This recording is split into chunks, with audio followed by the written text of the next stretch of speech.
did it to myself. I have no explanation. Twisted games and tricks all tangled up and wasted. Double down in the bus sucked into faking patience. Haunted dreams awake still. I love to be so hated. I did it to myself. I did it to myself. I did it to myself. I did it to myself.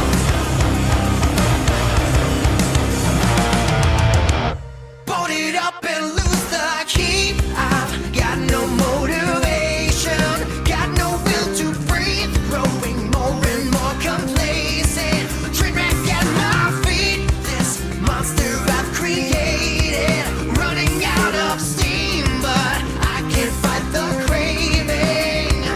So on and on, I train alone. The pain it slips away.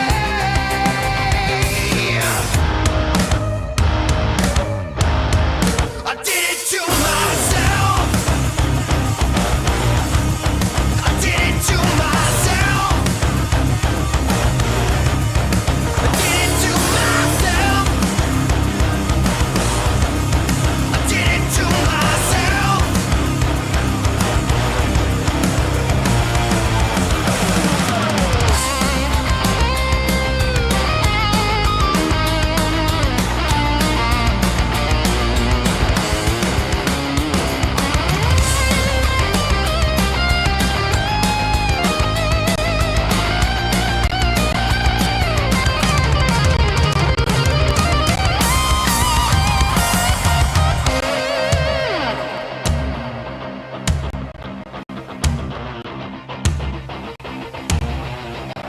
I did it to myself.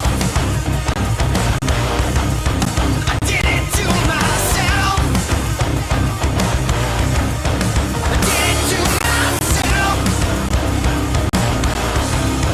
I did it to myself.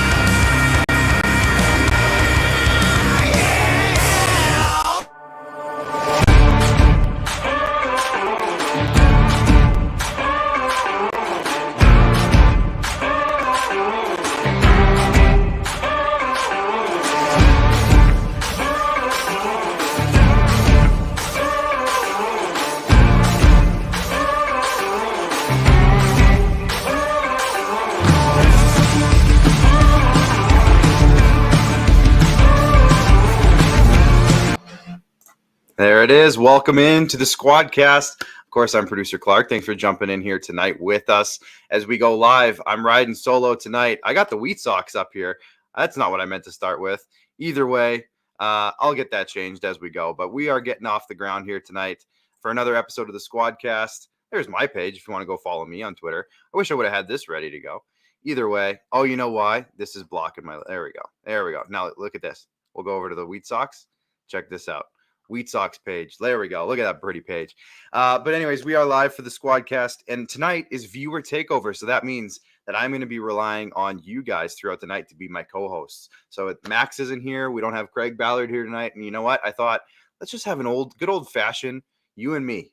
Just you and me, guys. I'm live on TikTok over here. I got Twitter, Facebook, and YouTube over here. So you guys are going to be my co-hosts tonight all night long. We're going to go over some of the main topics, but at the end of the day, if you guys want to talk about something, we're going to talk about it. Wheat Sox. Yeah, everyone wants to talk about Wheat Sox. Maddox, what's going on over on TikTok? Carlos Correa rumors. Oh, interesting. Devontae Adams potentially going to the Raiders. We got all sorts of rumors tonight to talk about from all the major sports. So we're going to get into it. First off, we always check in over on YouTube. We got Trent from Fatherhood Confessions says, now we're rocking. Absolutely.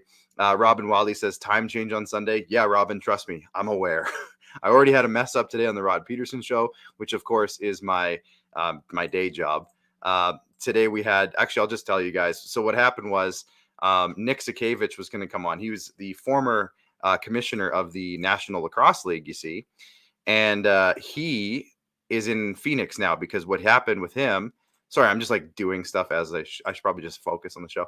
But he took over as the chief business officer of the Arizona Coyotes. And Phoenix is like Saskatchewan in that they don't change their clocks, but what they do is they kind of just switch from Mountain Standard Time to Mountain Daylight Time. I think that's what it's called.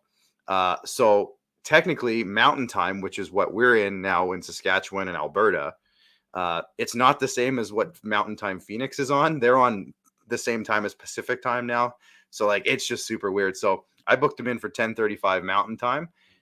That wasn't the same time for him, even though he was in Mountain Time. He was in the other version of Mountain Time. So I'll figure it out one of these days. I've only been doing the Rod Peterson Show guest booking now for 3 years? But we'll figure it out one of these days.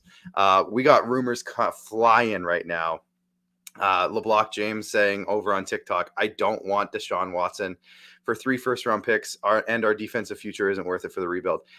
LeBlanc, are you a Falcons fan too? I'm curious, LeBlanc. Are we on the same team? That'd be nice. Jaguars have spent some coin this week. Yeah, there's a lot of stuff going on. Oh, you're a Panthers fan. Yikes. Yeah, Deshaun Watson, we'll get to him a little bit later on because there's all sorts of rumors. Trent wants to talk about Freddie Freeman to the Jays. I'm wearing the Jays hat for a reason. I'm wearing the Falcons hoodie for a reason. So we got all sorts of stuff going on. John O'Flynn's checking in. John O'Flynn, thanks for joining us. I think he's been on every single episode. John's checked into every single episode so far that we've had. Pretty sure. Robin Wiley says, boom, goes the dynamite. Love that. Carlos Legena's checking in an hour later. See, Carlos, it's not an hour later for me. It's still 8 o'clock start time, which is what we've been doing now for a few months. So I know that Saskatchewan just doesn't change times. Everyone else changes times, right? So same time for us. Everyone else is going to be on a slightly different time. Gorilla Slayman says, hey, what's up, Gorilla Man? My dad's checking in, says, go Wheat Sox. We'll talk about the Wheat Sox later. I'm not done with the Wheat Sox yet. But let's get into the news. Obviously, the biggest news, and we can't avoid this, the biggest news right here. Where is he? Is it seriously refreshing on me? Thomas Edward Brady unretires. Coming back for his 23rd season. I mean, who didn't want this to happen? At this, as much as some people who hated the Patriots were like, oh, good when he retired, nobody actually wanted this to happen. Tom Brady coming back definitely is a big deal for the NFL and the Tampa Bay Buccaneers, who, let's be honest, I think the Buccaneers were panicking a little bit because they don't really have a backup plan. Tom Brady was their plan. So the fact that he retired, I think everyone was getting a little worried. We don't change in Costa Rica. Oh, yeah. So somebody's asking, Saskatchewan doesn't take part in daylight savings time. No, we don't. In Saskatchewan, we don't change the clocks at all. We're right in the middle of everything. We're smack dab in the middle.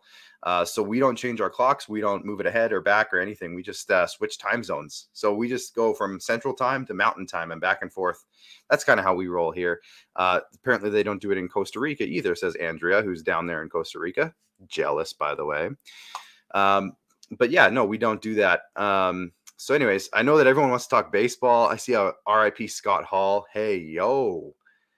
There you go. RIP Scott Hall. Absolutely. Razor Ramon. What a legend that guy was. I got to go rewatch The Wrestler now because that movie's based on him, right? So I got to go rewatch that movie. Let's see what they're saying over here on TikTok. Tom Brady has nothing to prove. Tom, go be with your kids. I saw a really funny meme today that Tom Brady's kids just changed the channel on him too many times. And he's like, screw it. I'm going back to football. Also saw another one that was really good. That was Tom Brady saw the gas prices and realized he had to come back for another season. So James says he retired to shut everyone up and get peace and quiet to make up his mind. There you go. Before we move on to the next topic here, obviously Tom Brady is a big deal, but you know who else is a big deal? Original 16 and Great Western Brewing, which is one of our biggest partners here on the SquadCast. So let's crack one of those and say, have a good night with them. Shout out to Chris and the whole team, Scott, and the whole team over at Original 16 and Great Western Brewery. So cheers to that. I hope everyone's enjoying a nightcap with me potentially throughout the night, even if it's just a cup of water or something like that. But either way, I've got the peach hard seltzer. It's one of my favorite ones. So that's what I got going on. But so Tom Brady, big deal. Big deal. The next one, yes, Iron Worker. That is the next one that we're going to go to. And that is Aaron Rodgers. So I know that, I don't know why it's refreshing every time I open up a new tab. Aaron Rodgers, you know, all the news came out that a couple days ago, he signed a 4-year, $200 million contract. And then he came out and was like, no, I didn't actually do that. Well, he did, because it came official today. He signed the papers today, I guess, and it became officially official. Now, I don't know the exact numbers. I was told a few different numbers. I heard it was 4 years, which was the original report. I heard it was $150 million guaranteed, which I thought the original one was $200 million.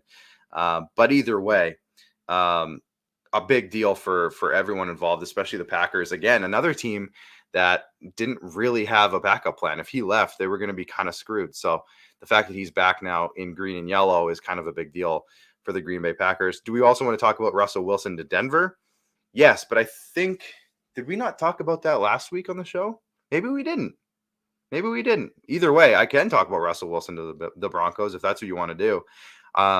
Everything's happened so fast these last few days. I can't remember what was last week's show and what has happened since last week's show, but maybe Russell Wilson was since last week's show. There's a good chance of that. Hockey fan, I see your comment over on TikTok a lot. Is Bunting overall good, or is he getting carried by Matthews and Marner? You don't have to keep spamming it. I see it. We're not talking about hockey yet, so hang tight. We're talking about the football right now. We'll talk about hockey during the hockey session, which is coming up next. And trust me, we're going to talk hockey, so stick around. Rodgers is elite, obviously, but would be lost without Davante Adams. And I mean, Stoobs, we've talked about this for years with Aaron Rodgers, right? Like for years, he was making his receivers good. And since then, he hasn't had any weapons. And, the years he hasn't had weapons, traditional weapons like Davante Adams, for example, they've struggled. So is it kind of flipped now? Is it the other way around? I guess that can be to be seen, to be determined. But he would be lost without Davante Adams. That guy's a beast. I mean, most quarterbacks would be lost if they didn't have a Davante Adams. Let's be honest. Reggie wants to talk about the Wheat Sox. We'll get there. We did talk about Russell Wilson last week. Thank you, Marcus. I had a feeling we did. Because Luca, of course. Thank you, Myron, for the reminder. Thank you. We will move on from Aaron Rodgers because, that guy it's been talked about a lot. What I want to talk about, which is the reason I wore the Falcons hoodie tonight, was that the Falcons have emerged as a sleeper team to acquire Houston Texans quarterback Deshaun Watson. Now, obviously, a couple months ago, if you would have talked about, Deshaun Watson, that would have been taboo. Deshaun Watson was under a lot of legal investigation. There was some bad things being said about him. But now that he's been cleared, right? He's been cleared. He's good to go. All of a sudden, he's a hot commodity again. And the Falcons came out a couple weeks ago. The information came out that Matt Ryan was one of the highest, or he was the highest paid quarterback in the NFL this year. I think his cap hit was like $40-some million. And obviously, he's probably not worth that at this point in his career. He's a few years past his prime, if you know what I'm saying. But if the Falcons are looking to retool their entire franchise, going out and getting a Deshaun Watson, all of a sudden, a younger guy, he's mobile. The guy can win. He's shown it with Houston on not that great teams. And he's won some big games with Houston. Deshaun Watson, all of a sudden, is a very, very interesting idea. And this report here from Adam Schefter today, Falcons owner Arthur Blank is fond of Deshaun Watson from the days when the former Gainesville, Georgia high school quarterback worked multiple years at the Falcons ball boy. Now, there is a picture. I think it's right. But yeah, here it is. This is Deshaun Watson he's right there in the middle as a ball boy. Come on, get out of here. As a ball boy for the Atlanta Falcons. So there he is. He's wearing the Falcons gear. What a return that would be. So that's really interesting. Now, are the Falcons the only team in on this? No. The Saints, Panthers, Browns. I know LeBlanc James, you mentioned earlier that the Panthers are in on this apparently as well. I know the Browns there's a lot of talk about Cleveland, but they already got Baker Mayfield. They don't need Deshaun Watson. The Saints, that could be interesting though. So clearly it's going to be a very interesting couple of weeks to see what happens with that storyline. Because if the Falcons, like I said, are able to swap out Matt Ryan somewhere else, because there's still lots of teams looking for quarterbacks. We saw Carson Wentz get traded from Indianapolis. Could Matt Ryan be a fit in Indianapolis? I think he probably could be. There's other teams. Seattle needs a quarterback. We talked about who was talking about it earlier. Somebody else needs a quarterback in the South. I can't remember who it was. Either way, there's lots of teams that need quarterbacks. So it should be totally doable to move a guy like Matt Ryan, who's had success in his career. And if he's in the right situation, he probably still can. But Deshaun Watson is a guy who I think would fit what the Falcons are a little bit more. I think they need a guy who can create more offense dynamically. I don't know, guys. Could be a big fit. Could be a great fit. As we move along, we're moving into hockey now. So if you guys want to talk about hockey, now's the time. Let's go. First topic is Josh Manson. So Josh Manson, as my camera on YouTube and Facebook gets extremely blurry. Come on, buddy. Come on there. Come on. Come back. Anyways, Josh Manson gets traded. There it is. From Anaheim to Colorado. And for anybody who was saying that Ben Sherratt was going to get a first-round pick and plus, I think you're insane, because Josh Manson just went 50% retained. I'll tell you that, for a second-round pick in Drew Helleson. Now, I will say, since being drafted, Drew Hellison's stock has gone way up. He's been great. He's played really well and had a really good showing at Boston College. But the fact that he's a second-round pick, and he only went with a second-round pick and then a 2023 second-round pick. So 2 second-round picks, and they half retained on Josh Manson. So I feel like if you're talking about this set the market. So that's all I'll say, is that if Josh Manson's going for this, there's not a ton of defensemen that are super, super more valuable than Josh Manson. So I think he set the market right here. So if you're looking at, I see a lot of Leaf fans chiming in here. I see a lot of other fan bases who are like, oh, well, I don't think anyone's going to be able to afford it. All of a sudden, this is pretty affordable. Like if you send a prospect, especially with Colorado, as deep as they are in defensive prospects, think about Bowen Byram, Justin Barron's there. They still have Sam Girard, who's pretty young. Cale Makar's very young, right? They have a lot of young defensemen already in the system. You can afford to lose one of them if it means that you're going to bring in a Josh Manson right now.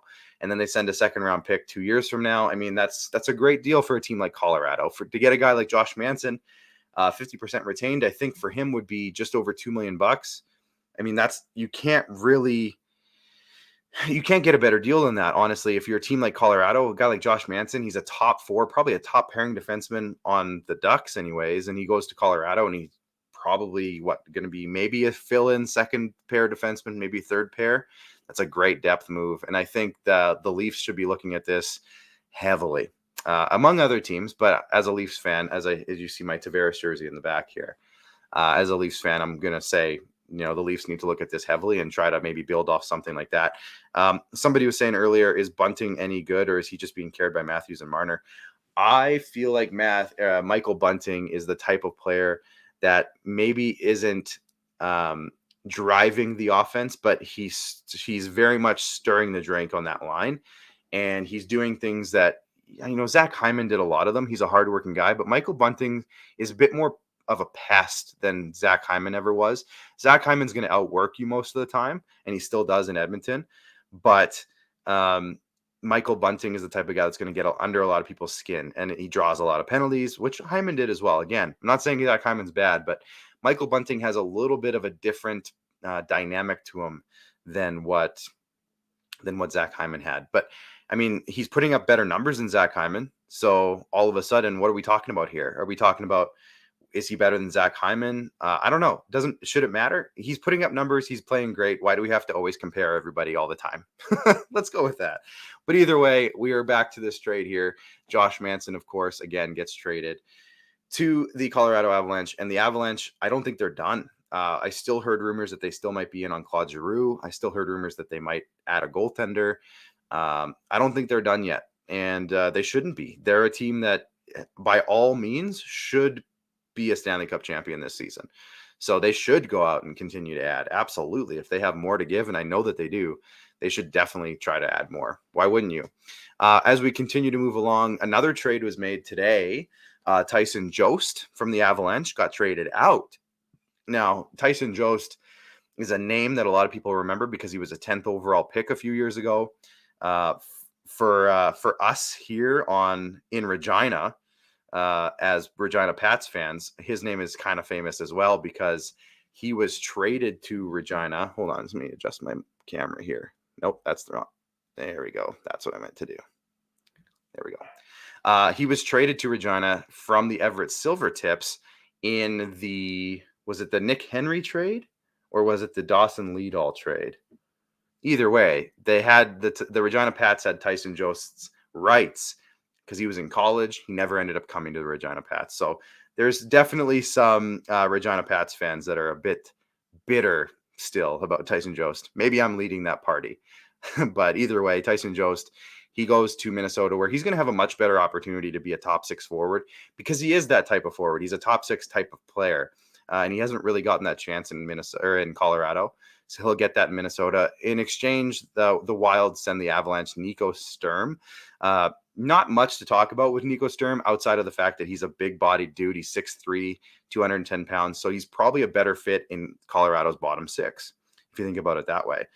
So overall, not a bad move for either team. I think both teams get what they need. Minnesota, I think it was kind of in need of a bit more of a dynamic offensive guy, and Avalanche wanted to save a little bit of money, which they did, and get a bit of a bigger body on their bottom 6. So everybody wins. I think that's a good trade for both teams. Now we're off of the we're off of the actual trades. Now there's a lot of rumors. So what rumors do you guys want to talk about? Krista Flurp, I have no idea what you're talking about. What are you talking about on my hoodie? I have no idea. Are you talking about the Falcons logo? Because if that's the case, that's super funny that you said that. This is an Atlanta Falcons logo, so you know what it is. We're talking Deshaun Watson to the Falcons potentially earlier, so I had to wear the Falcons hoodie tonight. I don't wear it enough, anyways, so I figured I had to wear it. Now, I'm already seeing give up on that dream. I said to Colorado. Which teams do you think are interested in Ricardo Krell? Griffin, great question. I think the Rangers would be a great fit for Ricardo Krell. They need a guy who can play in their middle 6, their second or third line, and I think Raquel would be so good in New York. What would they have to give up for that? I'm not 100% sure, but I feel like the Rangers should be looking to add a guy like Raquel and also a guy like Hampus Lindholm. So maybe there's a big trade brewing with the Rangers and the Ducks, and I'm wondering if maybe a Capo Caco could be involved in that. Throughout the night, please, if you guys see any breaking news, please let me know, because I am curious. I'm not watching actively. Otherwise, most of the show, I would just be like looking at my phone, like looking at Twitter and stuff. And I also don't want to look at Twitter live because I never know what's going to pop up. Something crazy could pop up, so I don't want to do that either. So if you guys do see something, I know that a lot of people are posting a bunch of names and stuff on TikTok on that comment wall. So if you do see something actually happening, please let me know. I'm getting lots of great comments here on Facebook and YouTube as well. All I have to say about hockey tonight is, oh yes, tonight, what a shutout. So Eric Shalgren for the Leafs gets a shutout tonight. And I was live on TikTok for the game, and I was saying, don't make this a thing, guys. I know Leaf fans love to overreact and act irrationally when it comes to how we feel on any given day. But please don't make this. I'm a Leafs fan myself. Please don't make this a thing where we're all of a sudden saying that Eric Shalgren is going to be the savior of the franchise. We did this with Garrett Sparks, you guys. Same thing, just a couple of years ago. Garrett Sparks got a shutout in his first game, and that didn't go so great. So, let's not do that this time, please. Let's just say, hey, he had a great game, and maybe he'll have another great game maybe later this week. But let's not make him the savior, please. Sherratt to the Blues. Ben Sherratt to the Blues. Rain Swifty, what's going on over on TikTok? Robin Wildy. Breaking news. I'm pretty deadly. Yeah, you are, Robin. You are pretty deadly. Craig is saying Jost, Brooks, and Steele would have been awesome. And Austin Wagner and Connor Hobbs and Nick Henry. Oh, I could go on for hours about those Regina Pats teams. I'll tell you that. Darren is saying the Tyson Jost trade opened up cap room for Claude Giroux. Definitely, if Claude Giroux gets retained 50%, I think the Caps have a little bit of room they can play around with. They should be able to do it. And you can always add another contract in there as well, right?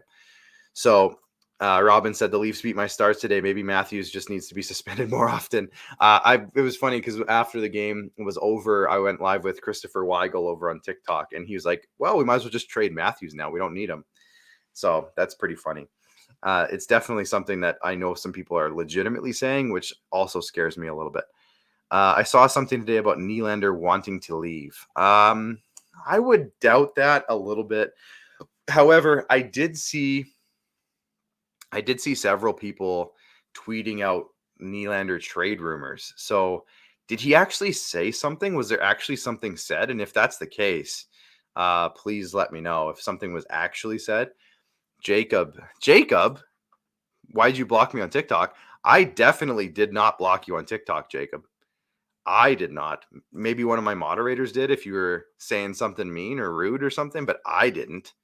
I can look at that after the show here is over. But Jacob, I promise you, I didn't block you. Haven't heard much about Jake DeBrusk. Does he still want to trade? Yes, Griffin, that's a good point because he asked for a trade earlier in the season. And since then, it's kind of quieted down because he's been playing pretty good. And the Bruins have been giving him more of a shot. So I don't know if he still actually has an official trade request out there. That's a great question. I have some Bruins fans that I know and I talk to on a regular basis, and they still seem like they want to trade him. So I think he's still probably in discussions to get traded. I would think there's definitely some needs that the Bruins have. I think they should add at least one defenseman. I think they should add another dynamic forward. I think Thomas Hertl to the Bruins just makes way too much sense. But it sounds like the Sharks want to try to keep Thomas Hertl. Sounds like the Sharks want to try to re-sign him. I don't know if he wants that, but it sounds like they want to try. So we'll see. We'll definitely see about that. Thomas Hertl is one of the more interesting names out there right now. How do you feel about the Fleury to the Leafs rumors? What about Claude Giroux trade? So did something happen with Claude Giroux? Because I've seen some people say like, oh, never mind about Claude Giroux. He's going to Colorado or something. Did it happen? I haven't gotten anything about it, so I don't know. Not sure. But if you guys see any actual trades or anything go down, again, I said this earlier, but please let me know if it's real. But I know that a lot of people are going to say fake stuff now. If you're watching on Facebook or YouTube, please hit the like button. Please subscribe and hit the share button as well. And if you're watching on Twitter, hit that retweet button. I don't know if too many people do check in. I know most of the time people see that it's live on Twitter and then come to our other platforms. If you're on TikTok over here, send in your comments. We're talking hockey for the next probably 10 minutes, at least 15 minutes. So bring them in. If you have hot takes, if you have trade rumors, bring them in. We're talking hockey for a little while here. Giroux won't be traded until after he plays his 1,000th game. Yes, Darren, that's a great point. I was actually going to mention that. Thank you for that. 100%. I don't think he's going anywhere until at least after this game for sure. That's been something that I've been kind of banging the drum on for a while now, because I think it was Darren Drager or Elliot Friedman pointed out that he was very adamant that he stayed on the Flyers until after that because it meant a lot to him, which makes a lot of sense. Flames Colorado for the conference final. Craig, I couldn't agree with you more. The more I see the Flames play now that they have Tyler Toffoli, and who knows if they're going to add more even before the trade deadline, and how Vegas is kind of struggling to get their feet fully under them. The rest of that conference is kind of floating up and down. I could see Calgary coming out of their division for sure. And then Colorado out of the Central. It would be a great Western Conference final. Calgary and Edmonton would be a great division final. But Calgary and Colorado would be a really good conference final. That would be a fun series. Soup to Vegas for Jack Eichel, Robin Lehner. Hey, this sounds great to me. I like this trade right here. Can Vegas retain on both of those guys too? Because if that's the case, I'm in. Jessica, thanks for checking in over on Facebook. Would they trade Mrazek for a second or a third round pick? That's a really good question, Jessica.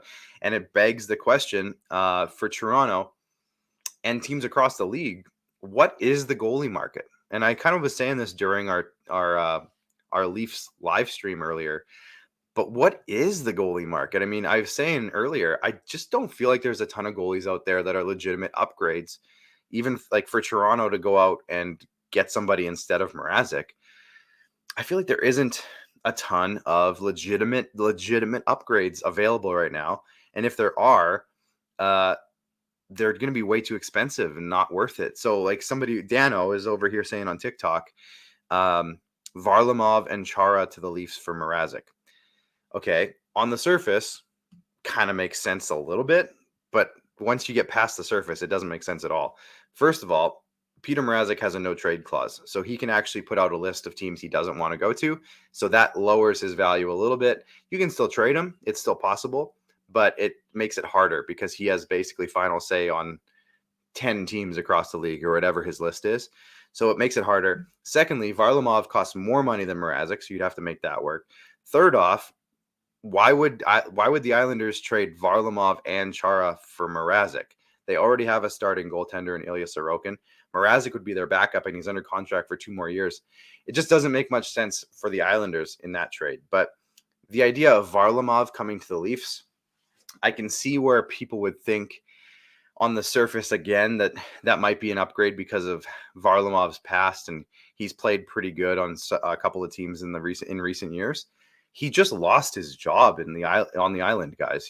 He lost his job on a defensively juggernaut type of team to Ilya Sorokin. So why are we all of a sudden breaking down the doors to add a guy who just lost his job as the starter? Is he going to be extra motivated? You know what? Maybe it's a great trade. But also, this one bugs me a lot. Anton Forsberg for a first-round pick and a third-round pick. Guys, Anton Forsberg got claimed on waivers like 8 times last season. Why do fans think that a first-round pick is the price to pay for a 29-year-old guy who's never had a starting role in his entire career? He's bounced around the entire league as a third-string goalie on waivers for the last 3 or 4 seasons at least. Like, this guy isn't worth a first-round pick. He's had, 15 good games, and now all of a sudden we think he's going to come in and take over the starting role for the Leafs in a playoff run? It just doesn't strike me as the right move, you guys. I just don't think that's going to be the right move at all. There's being way too much hype around Anton Forsberg and how much of a cost he should actually be. I don't think he's worth that at all. Not at all. And the Myatt fam over here on TikTok has made a great point. Calling it now. There's no goalies coming to the Leafs. I'm on that team as well. Is it the right move? Time will tell. And I'm sorry if you guys are tired of Leafs talk. We'll move on to different teams. But is it the right move? Hard to say. Probably not. But at the same time, I feel like, and I'm kind of building on what you're saying, the Myatt fam, I feel like if you improve the team elsewhere by adding either a really nice forward to kind of solidify the forward group or a defenseman or two to solidify the blue line, the team overall is going to start playing better as a unit, and the goalie will play better as a result. So I still feel like there isn't a goalie out there that's worth going to get, honestly. I mean, Marc-Andre Fleury sounds fun, but Toronto's probably on his no-trade list. There's other goalies out there. Maybe they'd be fun. Toronto's probably on their no-trade list because a lot of players across the league just put all the Canadian teams on their no-trade list. I don't know what it is. Don't ask me. But who comes out if you add additional defensemen? I think it's Travis Dermott. Travis Dermott's got to go. Pete the Heat. Is Pete checking in on Facebook? I see Jessica's checking in on Facebook. I see Myron's checking in on Facebook. He says, Pete the Heat, ? Where's Pete going? Where is he? What's he doing? Pete, are you here? Why the F would they give Mrazek that much money and a no trade clause? Chris, I'm not the general manager. Great question, though. Here's what I will say, Chris, is that Mrazek's career throughout his entire career has been quite solid. His numbers are great. His numbers have been great pretty much every year he's been in the league. Pretty much. And on top of that, he's been a very good tandem goalie every single year in the league. In Detroit, he was a tandem goalie with Jimmy Howard. In Carolina, he was a tandem goalie. Who was his tandem with? Nedeljkovic, I guess, in Carolina. But he had some other guys that he bounced around with as well. But he's always been a tandem goalie. So you take a chance on a guy like that to come in and be a tandem goalie with Jack Campbell because he's used to it already. Jack Campbell's been a backup. So the two of them hypothetically should make sense together. It just hasn't worked out quite as much. But I will say this. I wish I could find this tweet. I don't know. Maybe I'll search for it. I'm not going to find it. There's no way I find it. But there was a tweet today that came out, and we're going to move on to baseball right away. So baseball fans, if you're checking in, we'll go over some of those rumors and stuff as well right away. But there's a tweet that came out today that said save percentages across the league are down big time. And so league average for the last like 15-ish years since the last lockout, since the '04 lockout, league average save percentage is usually about 912, about 912, 11, somewhere in that range is about league average. This year, I think I saw the tweet, league average by month has been going down across the entire NHL, and it's at like 899 now. League average is 899. So are there better goalies? Yeah, but across the league, a lot of goalies are struggling. So is the league just that good skill wise and offensively wise now? I think that's just what we're dealing with. I think you see Edmonton having goalie problems. Vegas is having goalie problems this year. A lot of good teams are having goalie problems. It's not just the Leafs. So as Leaf fans, we need to get out of our own heads a little bit, I think, and look around a little bit. And even Florida's having goalie problems. Captain Stubage, my man, Captain Stubage came in here and said Vasilevsky's he's struggling a bit this year. And if he's struggling, everyone's struggling. Igor Shesterkin's the only guy and Jacob Markstrom, I guess, a couple other guys that I can really say have been like really, really good this year. Outside of that, I mean, at best, everyone's having up and down years, really. Marcus says it's because more skilled players are coming into the league. There you go. There you go. Devin on TikTok, I can't show your comment on the screen over here, but I believe save percentage is down because of the offensive defensemen. There was a day you dreamt of defensive tough D-men first. Yes, Devin, well, offensive defensemen might be the case, but also the fact that fourth lines are filled with skilled players now, and every single line on every team is a threat to score. And when that happens, when you put more skill on the fourth line, which is usually your defensive shutdown line, all of a sudden you don't have a defensive shutdown line and teams don't play as good defensively. So, right? So, I mean, we have to take a little bit of consideration into the fact that, the Leafs goaltending hasn't been good enough. I'm not going to say it has been, but the fact that goaltending across the league is down, it's not just the Leafs, it's all the teams. And then I'm going to hear from some Bruin fans that say, oh, well, Jeremy Swayman's been a stud. Yes, some goalies have been great. But 80% of the league is struggling. 80%. So it's not just Toronto, guys. Anyways, we have a few more minutes here for hockey. Is there anything else that you guys want to go into? It doesn't have to be Leafs. Trust me, we can talk about other teams. Here's a good one. Why would they come to Canada where the weather is cold and they pay tax on their checks when they can go to Florida and have their wives on a beach every day and no state tax? There you go. What else do you want me to say? Let's see what TikTok's saying over here. As an Oiler fan that needs a goalie, I don't think there are any good goalies for grabs at the deadline. That's Devin again. I like the idea of Mark Giordano to the Leafs. Mark Giordano would be good anywhere. I have this thing in my heart that just needs Mark Giordano to go back to Calgary. I don't know what that trade would look like, but I need it to happen. Mark Giordano has to finish his career with Calgary, especially if they're this good and they're going to make a good playoff run. Come on. Get Mark Giordano back to Calgary. Come on. What do you think the Oilers should do about goaltending, hopefully in the offseason? Yeah, hopefully in the offseason they're going to try to do something. But again, it's so hard to do moves in season, especially when so many players have places like Edmonton and all these places on their no trade list if they have a no trade clause. And there's just so many players with no trade clauses now. So everything is that much harder. When I look at free agent goalies in the offseason, there isn't much. Giordano, yes, he has to end his career in Calgary. So I hope he goes back there this year. Seattle, just trade him back to Calgary. Get Oliver Shillington or something. That's probably a bad trade. Just go do it. Bad trade for Calgary, just because Oliver Shillington's having a pretty good year.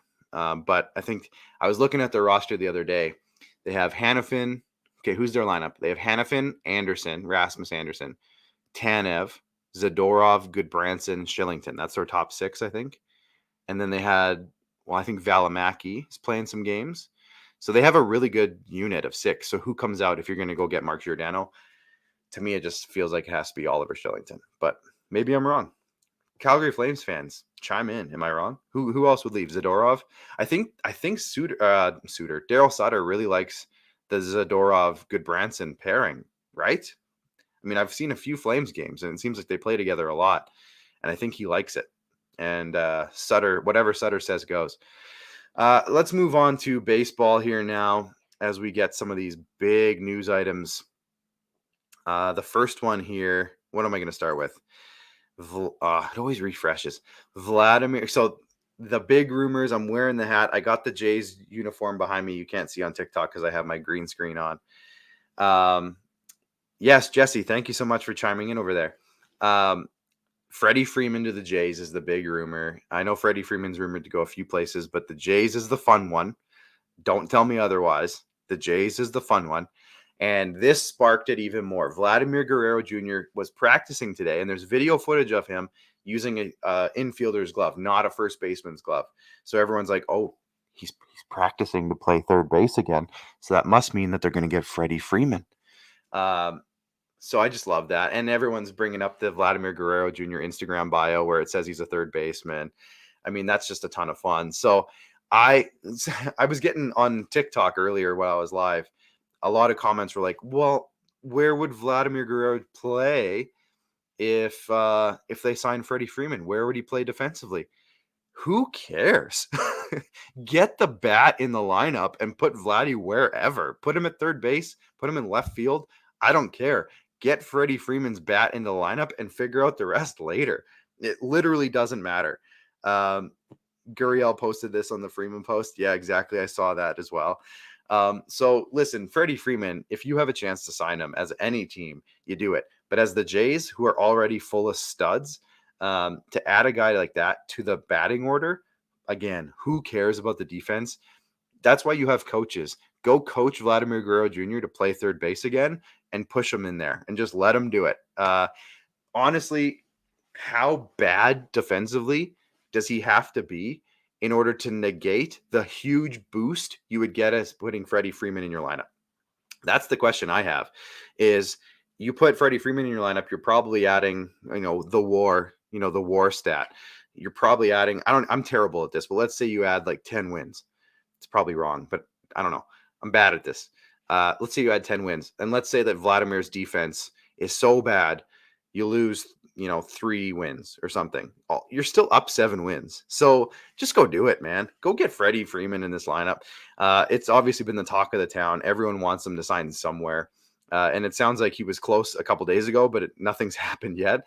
The Dodgers are obviously in on him. The Rays are pushing, apparently. The Yankees are never out of the question with all the money that they have. So it's an exciting time, especially as a Jays fan. And again, that's why I wore the hat tonight for the show, because it was just such an exciting day, refreshing Twitter like 30 times. This is from our friends over at Just Baseball, and I'd love to have these guys on our show soon. Kind of wraps up some of the bigger moves over the last couple of days. Josh Donaldson and now I'm going to say his name, Isaiah Kiner-Falefa. I nailed it. Get moved to the Yankees. Isaiah Kiner-Falefa was actually on the Rangers, got traded to the Twins, and now he's on the Yankees all within a couple of days. But Josh Donaldson was due to make $25 million this year and next year.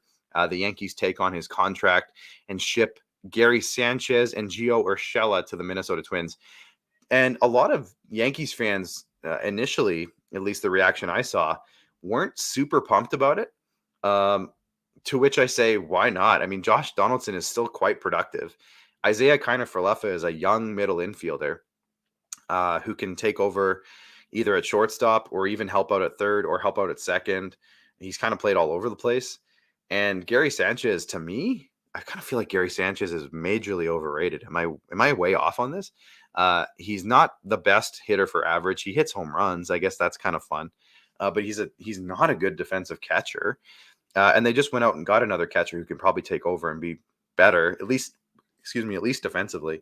And Gio Urshela is a good player, but he had the one huge year, and since then he's kind of been up and down.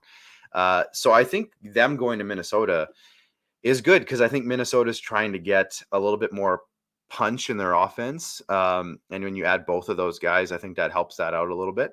So overall, overall, I think that's a nice move for both teams. I think both teams probably come out a little bit better overall with what they wanted here. And the biggest thing for the Twins is that they were able to clear this contract, Josh Donaldson's contract, off their books, so they can actually go out and get somebody else potentially. And the big name that everyone's talking about there is Trevor Story. Trevor Story, of course, is one of the bigger name free agents right now, probably just below Carlos Correa.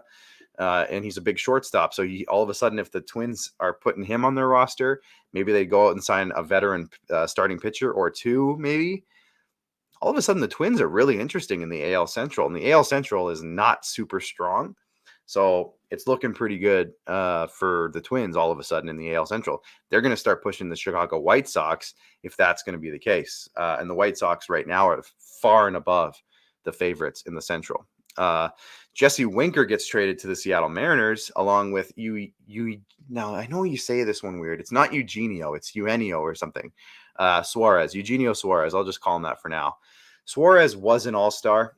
He definitely fell off a little bit last year, and he has a huge contract.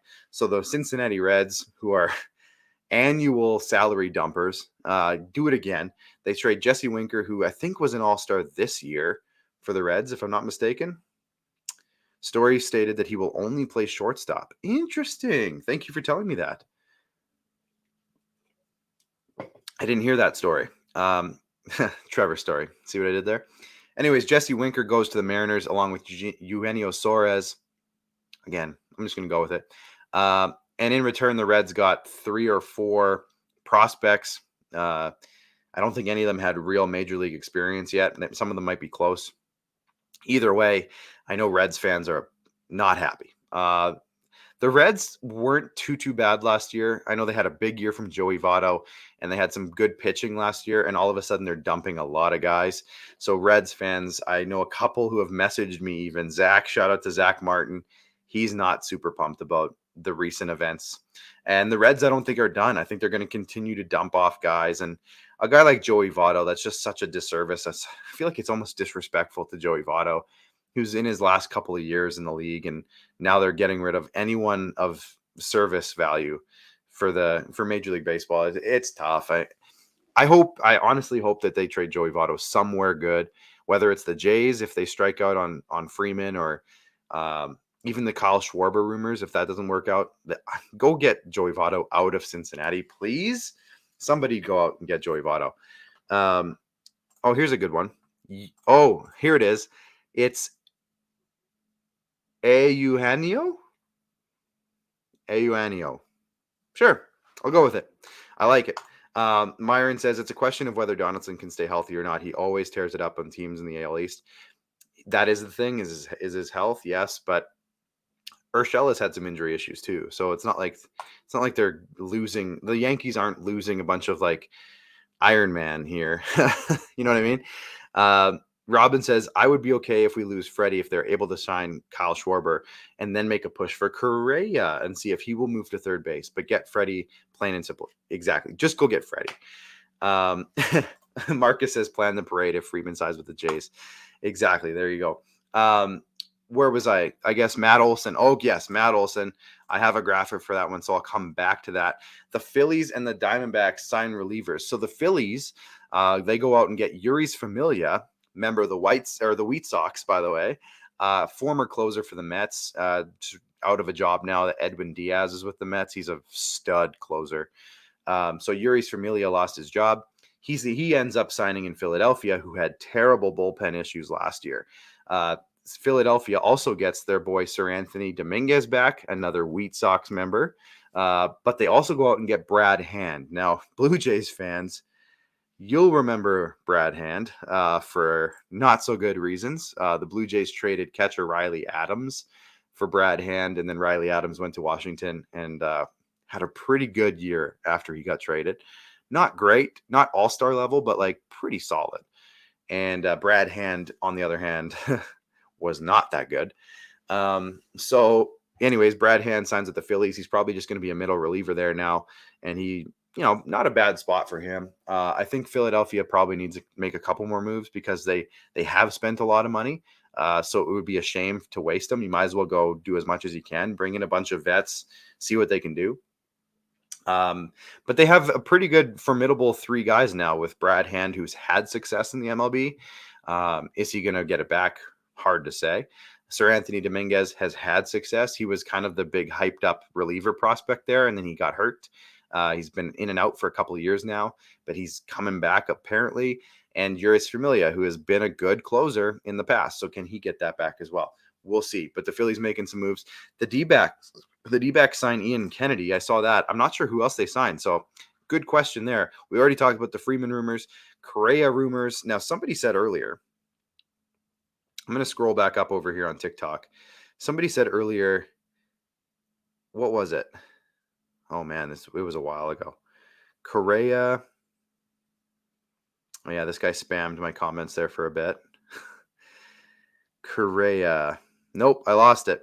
Somebody was saying that Correa had like a $400 million offer somewhere. So the one thing about the Correa rumor that I saw was he just switched agencies. So apparently, I don't know how this works. I think he's with Scott Boras now, big name in baseball and sports in general. But Scott Boras is now representing him. Apparently, if he signs a multi-year contract, all of the agency profits that you have to pay your agent, all of the profits from this next contract would go to that agency. But if he signs a 1-year contract, let's say like Marcus Semien did with the Blue Jays, right?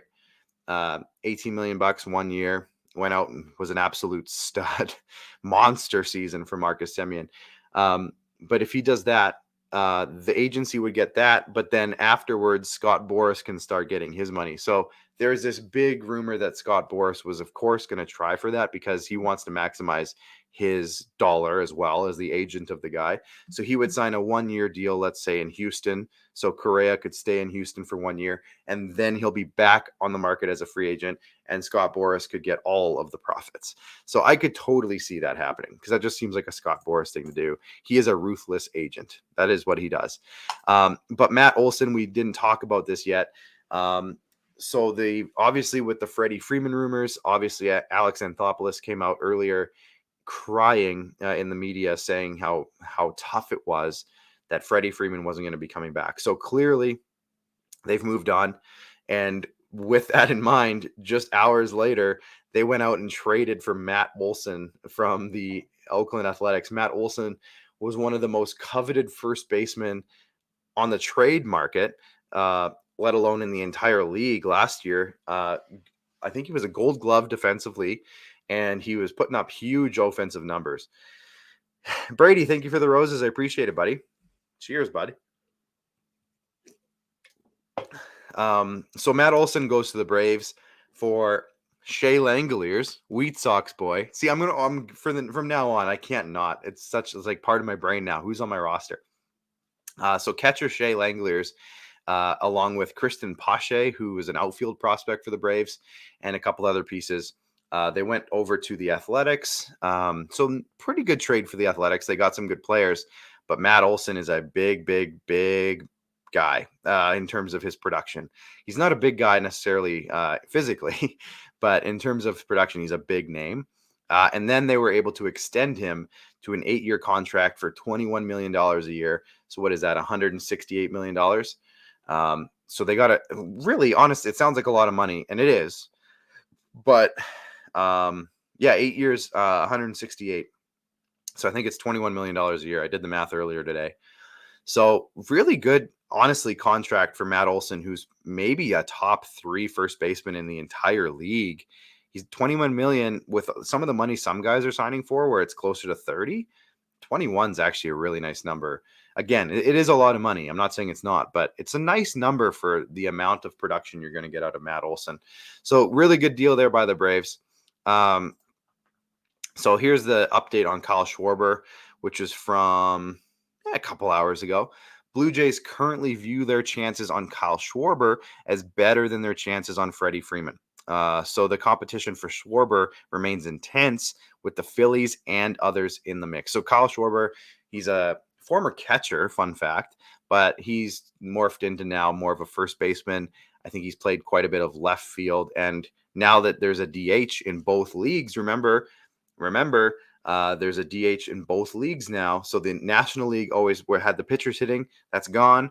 They have DHs as well. So a guy like Kyle Schwarber, who's a big bopper, all of a sudden he becomes really valuable for a lot of teams because I don't know if he's the best defensive player in the league, but he's a really good hitter. So if you can get him onto your team with the opportunity to put him at your DH most of the time, I think you're laughing.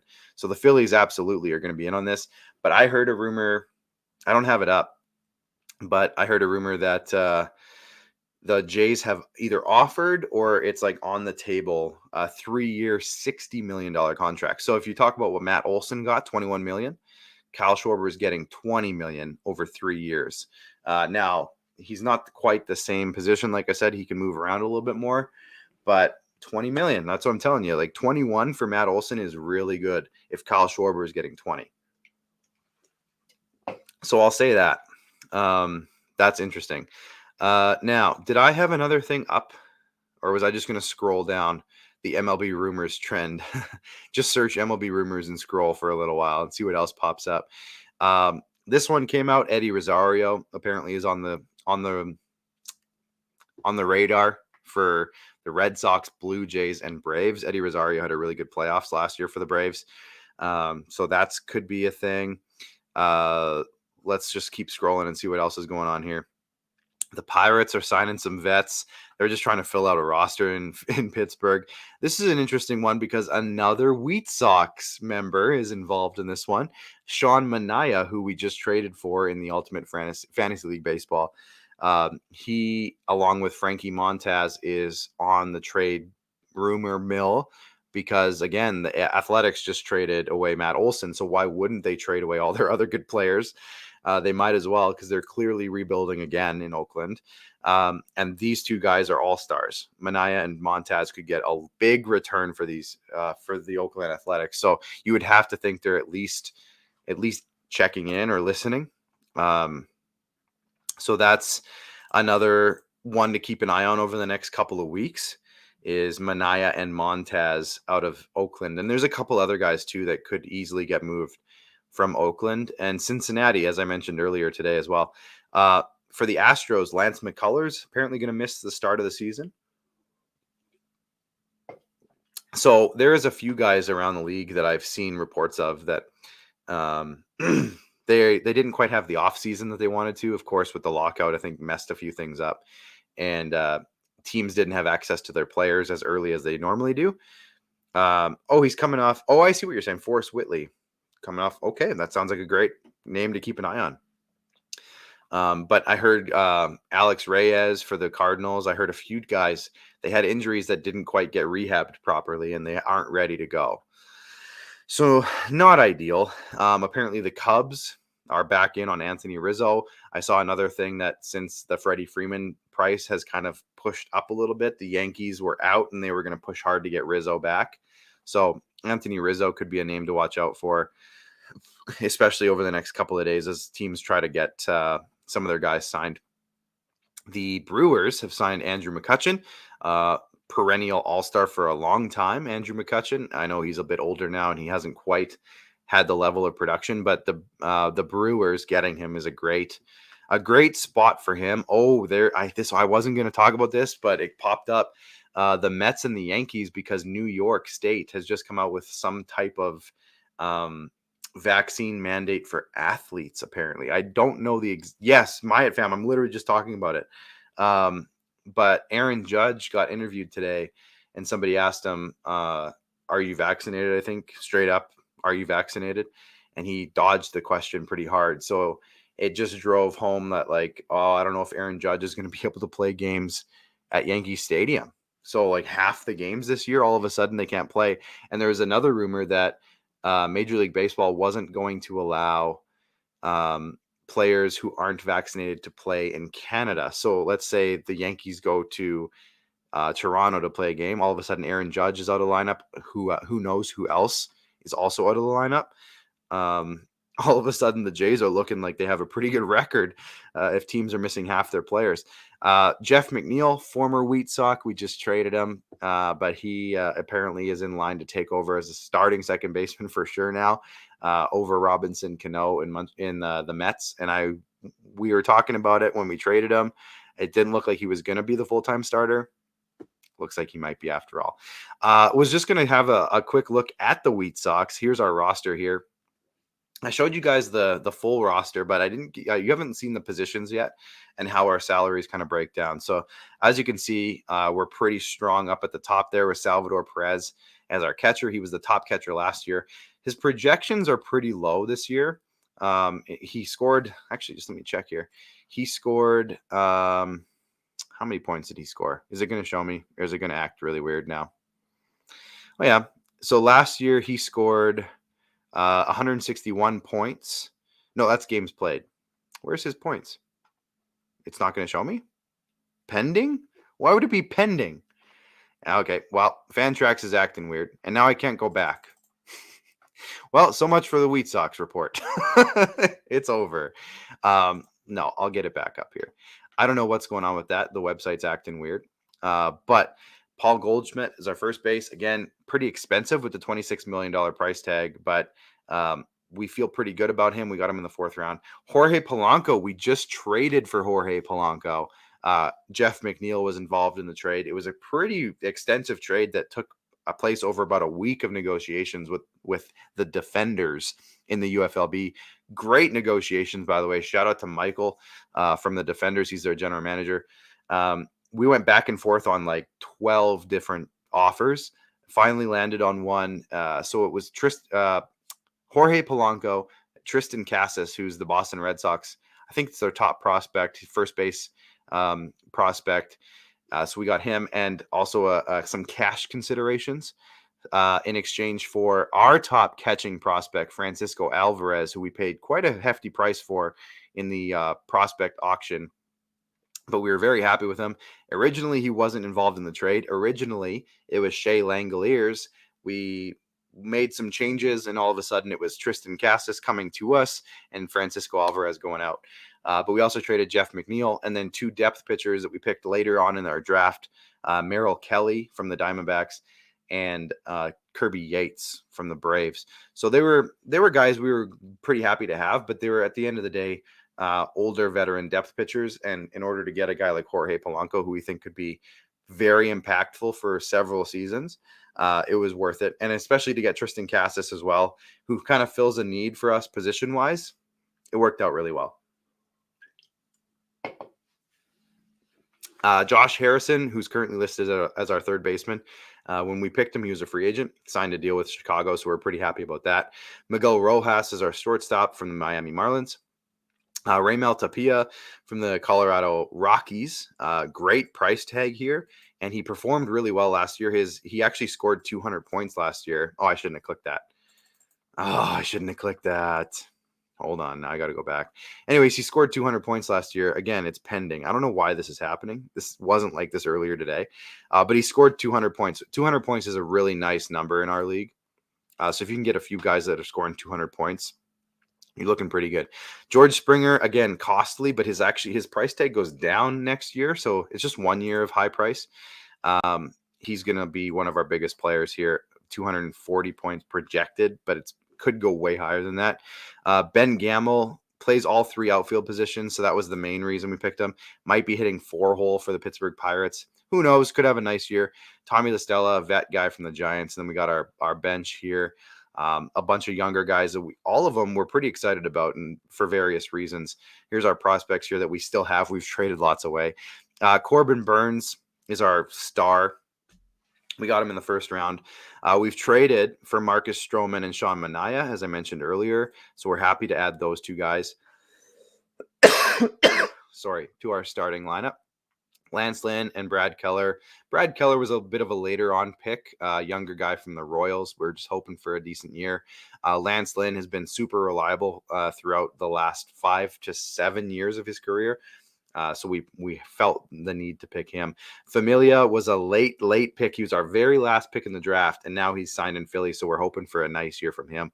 Gallegos is the closer for the St. Louis Cardinals. He took over last year from Alex Reyes, who we actually traded for Marcus Stroman. So we're happy about that. Raisel Iglesias from the Los Angeles Angels was one of the best closers in the league last year.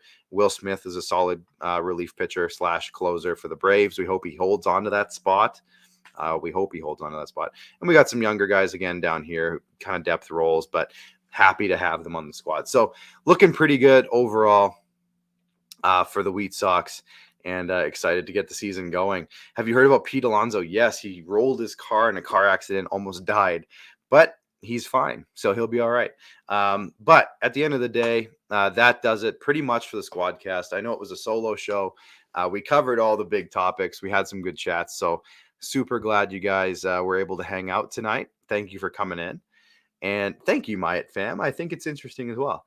But at the end of the day, we had a good show, and I've also already been live since for 4 hours because I went live for the Leafs game. So I'm gonna wrap it up here. If me and Max were both on tonight, we probably keep going for a little bit longer. We probably wouldn't even be out of football yet, to be honest. But thank you for that. I appreciate that. It was short and simple today, but we got it all covered, and we'll come back again next week. I hope Max is in. I know he's been super busy with school, so it won't be a solo show next week, but we'll figure something. It might be a little bit different than me and Max, our normal format. We might try something a little bit different again next week. So either way, stay tuned. Thanks for checking in tonight, and we'll see you again next week on the SquadCast. Bye for now.